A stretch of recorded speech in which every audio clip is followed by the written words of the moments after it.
Hey everybody, a Retro Geek Dad here, back with another toy review. This time we are looking at the McFarlane Toys Multiverse Batman. This Batman is from the Dark Knights DC comic series uh, storyline. I picked this up at Target. It was about, I think it was like 20, maybe 22, right in that price range. But I have not read the storyline yet. It's on my to-read list, but it's basically like a Grim Reaper Batman in like biker outfit with a scythe. Um, Even if you haven't read the comic, that's a pretty cool looking Batman.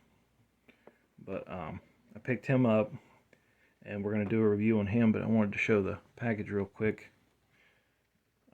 Just kind of a, plain on the side, the logo on the side. On the back, uh, it's got the Dark Knight's death metal. That's from the comic story arc. Sorry. Really cool picture here. Now they do sell his motorcycle separately. As soon as I can find that, I'm going to pick that up. But it's got the other figures here at the bottom. It's got the really tiny font, but some of these figures, some of these characters I kind of know, some of them I don't. But that's the other lines, or the other figures from the line. Contact information for McFarlane Toys. On this side is the Batman and the death metal, and then it's got the logo. And on the top, it's the same kind of logo there. On the bottom is the UPC code and all the legal information. But we're going to open him up, do a review, and check him out. Okay, so we're going to go ahead and open him up. There's just a piece of tape here on the bottom. Those little circle pieces of tape. Go ahead and take him out. Okay, and there is Batman the figure. Now on the packaging, there's a lot of pretty cool illustrations on the back, but there's also a stand, and it looks like a little card maybe.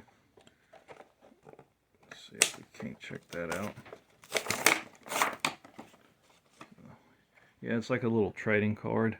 Just has the picture on the front, a little information about the character and the storyline, I would assume. There's that, and then we have the stand, which is just a basic stand. It's got the DC logo on there. Okay, so, and he's got a little strap, a little plastic strap right here. So cut that. And there is one for his little scythe. Cut that.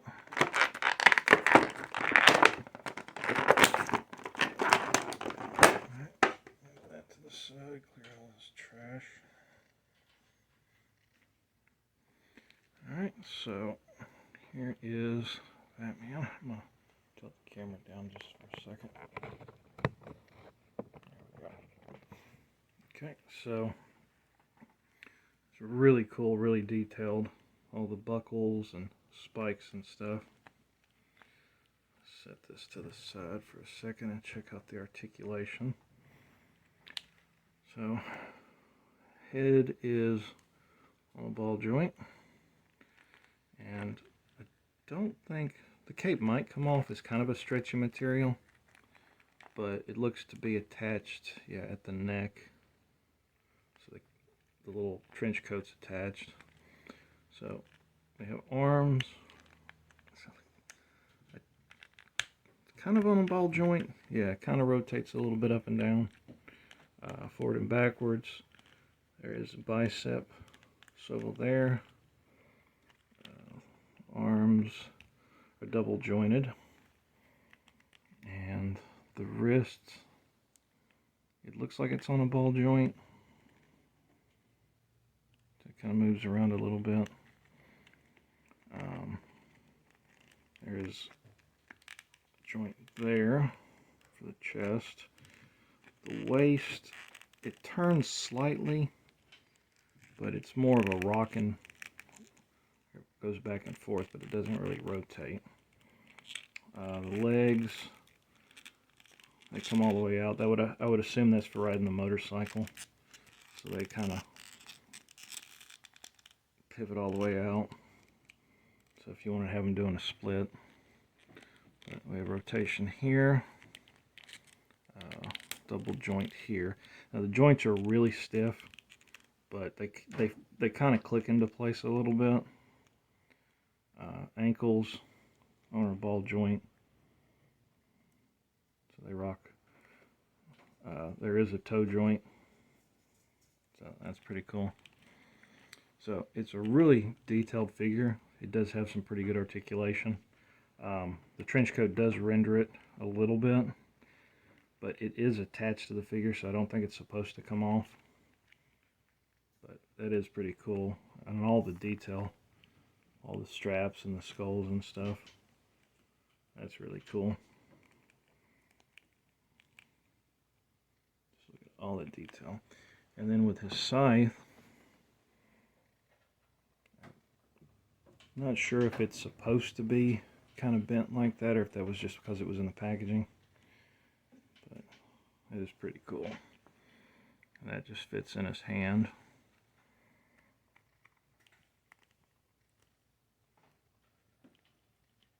So getting it in his hands it's a little difficult. There we go.